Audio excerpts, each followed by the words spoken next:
आरव मेहरा, 28 वर्षीय इतिहास शोधकर्ता, अपने दादा विश्वनाथ मेहरा की मृत्यु के बाद पहली बार अपने पुश्तैनी हवेली मेहरा विला लौटा।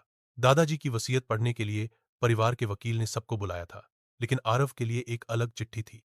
दादाजी की आखिरी चिट्ठी, जो सिर्फ उसे सौंपी गई। चिट्ठी का पहला वाक्य ही आरव को झकझोर गया।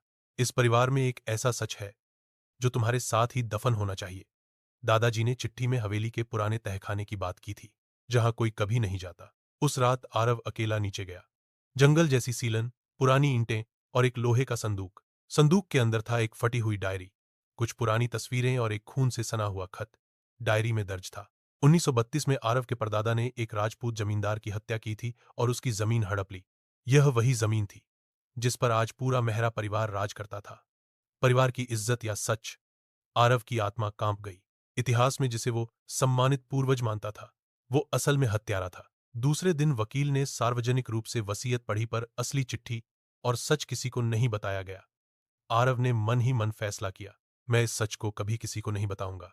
दादाजी ने इसे मेरे हवाले किया है, यह बोझ अब मेरा है। वर्षों बीतते गए।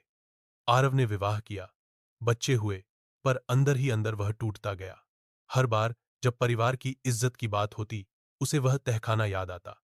उसने कई बार डायरी जलाने की कोशिश की, पर कुछ था जो उसे रोकता रहा, शायद आत्मा का बोझ।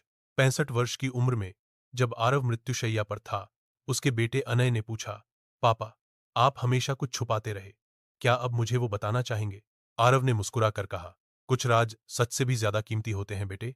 अगर कभी तुम्हें लगे कि सच सामने लाना जरूरी है, तो उस तहखाने में जाना, लेकिन तब भी सोच समझकर निर्णय लेना।